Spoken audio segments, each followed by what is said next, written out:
ভাই এই শাড়িগুলো একটু দেখে নিই। এইখানেও ভাইয়া গরু ফার্স্টের 1 2 3 যে 3টা গরু আছে এগুলো সবগুলা 650 কেজির উপরে। এইটা 700-র কাছাকাছি চলে যাবে এবং কোরবান আস্তে আস্তে ইনশাল্লাহ আশা করছি 700+ থাকবে। এইটা থার্ড গরুটা।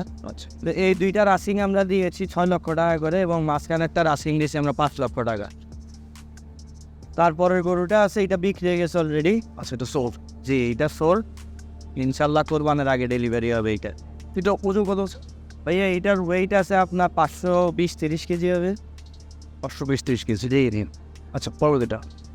পরের গরুটাও সেম 520-30 কেজি হবে। ওর আস্কিং প্রাইস দিয়েছি আমরা 3.5 লক্ষ টাকা। 3.5 লাখ। তারপরের এই গরুটার আস্কিং প্রাইস হচ্ছে 3,70,000 টাকা।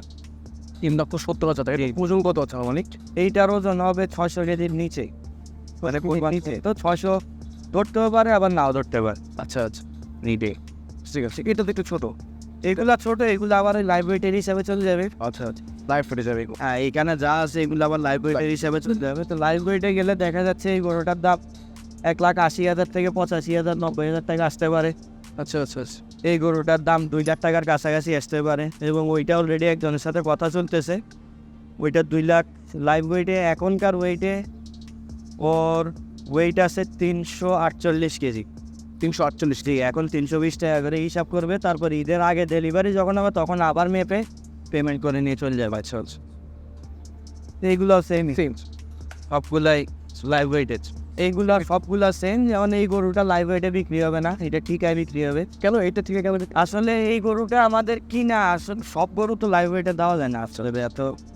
এইখানে একটা আছে, তারপর সামনে আরও 2-3টা গরু আছে, এগুলো আসলে লাইভ ওয়েটে দিয়ে কিনাও পড়ে না আমাদের। আচ্ছা আচ্ছা, তো এই গরুটা আসলে একটু বেশি বলতে কি, আমি গরুটা যদি কেউ কিনে 1,60,000 টাকা দাম রাখবো। এটা ফিক্সড রেট, এখানে কোনো বার্গেনিং হবে না। আচ্ছা, ফিক্সড রেট। জি যদি কেউ নিতে চায় 1,60,000 টাকা পড়বে। আচ্ছা, এবার এইগুলো লাইভ ওয়েটের, এইটার লাইভ ওয়েটের এখন দাম আসছে মনে হয় 1,73,000 টাকা।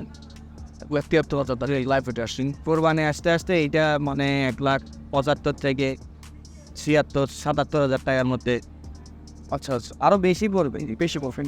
আর ভাই যেমন কোরবানের 1 মাস বাকি আছে, তো 1 মাসে কীরকম ওয়েট গেইন করে? আসলে এইটা ডিপেন্ড করে ফার্মারের খাওয়ার উপর এবং পরিচর্যার উপর। আচ্ছা আচ্ছা, যদি আসলে ওরকম মেপে মেপে খাওয়াই দেখা যাবে বডি ওয়েট যেটা আছে ওইটাই থাকবে। আমরা তো আসলে ওরকম মেপে মেপে খাওয়া দিই না, আমাদের খাওয়ার হিসাব হচ্ছে ঢালা খাওয়া। আচ্ছা আচ্ছা, ওর পেট ভরা পর্যন্ত খাইতে থাকি। তো আসলে এইটা আনসার্টেন। দেখা যাচ্ছে একটা গরু এখনই 230 কেজি আছে, কোরবান আস্তে আস্তে 300 কেজি ধরে যেতে পারে, আবার দেখা যায় যে 250 কেজি হয়ে যেতে পারে। এইটা ওর উপর এবং কাস্টমারের লাখের উপর। আচ্ছা আচ্ছা আচ্ছা, আমরা আমাদের বেস্টটা ট্রাই করবো যাতে একটা ভালো গরু দিতে পারলে আসলে আমাদের জন্যই ভালো। জি জি জি জি, অবশ্যই। এগুলো কি ভাই সেম লাইভ রেটে? এইটা লাইভ ওয়েট, এই 3টা লাইভ ওয়েটে হবে না, যেমন মাঝখানে একটা বিক্রি হয়ে গেছে। আচ্ছা, এটা এটা এটা এটা স্পেশালিটি কি? এটা আপনার লাইভ রেটে দিচ্ছেন এটা? এটা ভাইয়া 1 বছর করে পালা গরু, 2 বছর পালা গরু। কারণ এই গরুগুলো আমার ফার্মে 1.5 বছর ধরে আছে, এই গরুটা আরেক বছর থাকবে। তো এগুলো আসলে লাইভ ওয়েটে দিয়ে পোষাবে না। আচ্ছা আচ্ছা আচ্ছা, যারা কিনতে আছে তাদেরকেই বলে দিই, যেমন এইটা মোটামুটি দেওয়া যাবে লাইভ ওয়েটে। Live rate. হ্যাঁ এইটা দেওয়া যাবে, তাও কিছু লস থাকবে, তাও দিয়ে দিব, সমস্যা নেই। এগুলো ভাই কালেকশন কোথা থেকে করা হয়? মানে বিভিন্ন জায়গায়? আমাদের কালেকশনের কোনো ঠিক ঠিকানা নাই। যেমন এইগুলা চুয়াডাঙ্গার গরু, ওগুলা রাজশাহীর গরু, কোনোটা দেখা যাচ্ছে চিটাগাংয়ের গরু আছে। তো সব জায়গারই কালেকশন আমার আছে, সারা মানে অল ওভার বাংলাদেশ থেকে। সব জায়গায়। মিলার গরু আছে, ব্রাহ্মণবাড়িয়ার গরু আছে। ভাই খুব ইউনিক কিছু গরু দেখতে পাচ্ছি এই সেকশনটার মধ্যে। জি